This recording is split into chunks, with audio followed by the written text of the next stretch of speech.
Sa wakas, makakapag-aral na ako sa Capital City. Siguradong tataas na yung score ko na 700 points. Kuya, nagkamali ako kahapon. Nagalit sa akin si Linda. Gusto ni Papa na sumama sa atin si Linda sa school ngayon. Kailangan ko mag-sorry ng maayos sa kanya. Di ka mali. Huwag kang mag-sorry. Tara, dali na. Ha?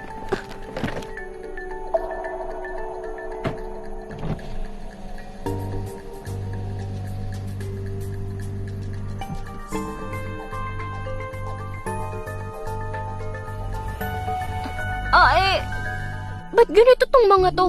Saan ako kukuha ng taxi dito sa Villa District? Hindi ako pwedeng malate sa klase. Hello, Pa? Grabe tong si Papa. Pinasabay ako sa kapitbahay naming si Ethan Miller.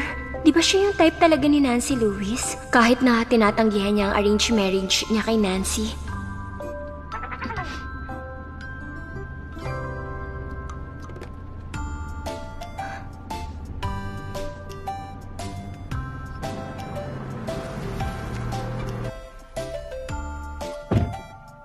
Salamat Sa susunod, doorbell ka lang kapag may need ka. Ikaw siguro yung malayong kamag-anak ng mga Lewis. Nasabi sa akin ni Nancy ang sitwasyon mo. Mahina ang foundation mo. Baka hindi ka makahabol sa enhancement class. Di mo kayanin. Regular class ka muna. Regular class? Tama. Sige, maliitin niyo ako. Di niyo ako mapipigilang matuto. Kahit sa regular class ako. Lahat ba dito makakalampas ng 700 points? Excuse me, ano pong score for enhancement class? 600. Yung score po ni Nancy Lewis. Art student siya. Mga 30 to 40 pag undergrad. Bale, nasa regular class siya? Nasa enhancement class siya. Magandang score na yon para sa art student. Maganda na ang samahan ng mga estudyante dun. Huwag mo nang sirain yung samahan nila. So grupo sila. Bakit? Ayaw mo sa regular class? Gusto ko talaga. Halika. Ay, kung magsasama kami ni Nancy sa klase, baka maloka ako. Pero kahit na, dapat may record sila sa dati kong school. Ba't si Nancy agad ang pinaniniwalaan nila? Ba't naging weird ang mundo ko simula nung nahanap ko ang totoong pamilya ko? Miss Perry, busy ka ba? Eto na yung transferee. Dito siya sa klase mo. Sige. Ikaw nang bahala sa kanya. Oo, ako nang bahala sa kanya. Start na tayo.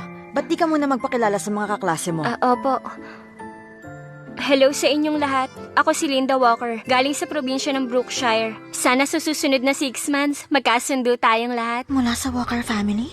Mayayaman ba ang mga Walker? Sabi niya taga Brookshire Province siya. Di siya taga Capital City. Ang mga tao doon, matindi mag-aral, di ba? Hardcore. Bakit siya lumipat dito? Bakit di siya matalino? Tahimik. Hanap ka na ng upuan mo.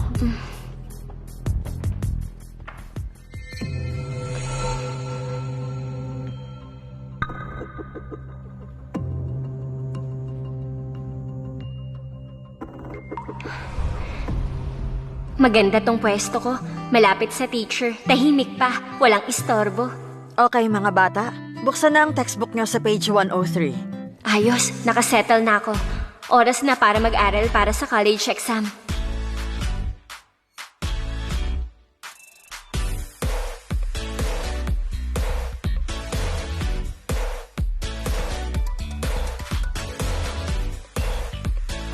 Makinig! Sa susunod na linggo, magkakaroon tayo ng major mock examination. Importante ito sa school, kaya mag-aral kayong lahat. Sa wakas mangyayari na. Malapit na ang mock exam. Ako na mismo ang magluluto para sa inyo. Thank you, Mama. Mag-aaral po ako ng mabuti. Kinakabahan ako, na-excited at natutuwa. Iniisip ko kung yung capital examination totoong legendary talaga. Linda? First time mo mag-capital exam. Ninanabiyos ka, di ba?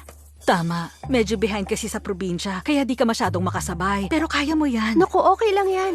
Kung hindi mo pa alam ang sagot, unahin mo muna yung mga simpleng tanong. Itong si Nancy, napakabait talaga. Kumain ka pa. Sure ako sa exam mo, mas maganda ang resulta. Wala pa akong residency permit. Di ako makikipagtalo sa isang walang alam.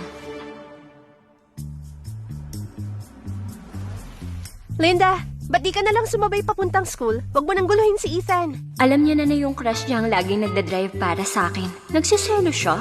Okay lang. Linda, ngayon na ang mock exam natin. Bakit nagme-memorize ka pa rin? Huwag mong sabihin, nagka-cramming ka ngayon. Anong sinasabi mong cramming? Efficient sprint review ang tawag ng teacher namin dito. Ngayon ang first exam ko dito sa Capital City. Dapat lang seryosohin ko to. Huwag ka na magpanggap. Mag-isip ka agad kung anong sasabihin mo kina mama at papa pag ikaw ang naging kulelat. Kuya, huwag ka nga magsalita ng ganyan. Kahit di siya kasing galing natin, ang importante, ginawa niya ang best niya. Nancy, mabait ka talaga.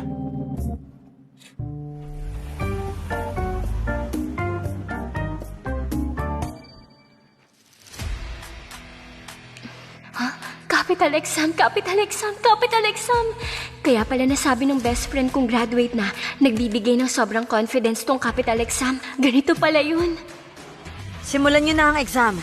Ngayon ipapakita ko sa inyo ang lakas ng estudyanteng walang tigil sa pag-aral at sa pagmemorya. Galing ako sa Brookshire. Ang score ko mataas pa sa 650 points na walang adjustment.